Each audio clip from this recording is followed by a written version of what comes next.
Please follow me.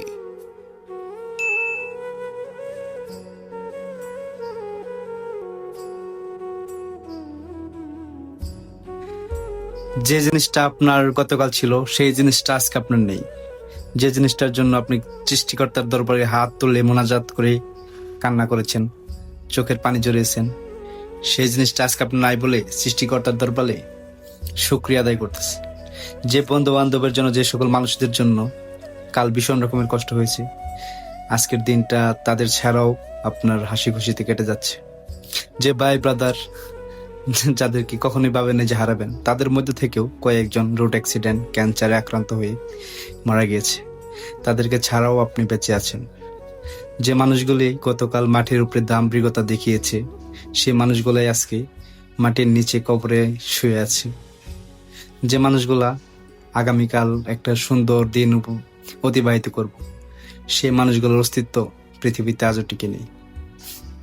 আপনি যার কথা ভাবছেন সে আজকে আছে, কালকে যে থাকবে তার কোনো গ্যারান্টি নেই। একটা সময় রোজ নিয়ম করে যে মানুষটা আপনার খোঁজ নিত, সেই মানুষটার সাথে আপনার আজকে যোগাযোগ নেই, বিচ্ছিন্নতা সৃষ্টি হয়েছে। একটা সময় যাকে নিয়ে লম্বা লম্বা স্ট্যাটাস দিয়ে প্রমাণ করতেন যে এই মানুষটাকে নিয়ে কতটা ভাবি, গত কয়েক মাস ধরে তার সাথে কোনো যোগাযোগ নেই। আপনার মন কাঁদে না? কি অদ্ভুত পৃথিবী! গতকাল যে জিনিসটা আমার ছিল, আজকে সেই জিনিসটা আমার নেই। যে জিনিসটার জন্য আমি গতকাল হাই হুদাস করেছি, সেই জিনিসটা আজকে আমার নেই বলেই সৃষ্টিকর্তার দরবারে শুকরিয়া আদায় করছি। পৃথিবী এমন, মানিয়ে নিতে হয়, মেনে নিতে হয়। যে জিনিসটা গতকাল আমার ছিল, আজকে আমার নেই। তার জন্য আক্ষেপ না করে আল্লাহর কাছে দোয়া শুকরিয়া আদায় করেন। আল্লাহ যা করে সব ভালো করে। আল্লাহ হচ্ছে উত্তম পরিকল্পনাকারী।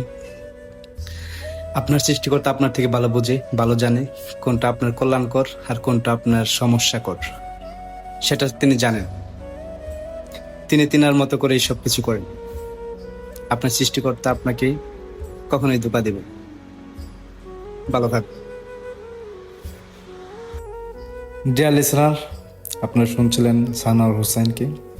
যদি আপনার সাথে এই কথাটি রিলেটিভ হয়ে থাকে, কথাগুলো যদি রিলেটিভ হয়ে থাকে, তাহলে দয়া করে পেজটাকে শেয়ার করে দিবেন, লাইক শেয়ার করবেন।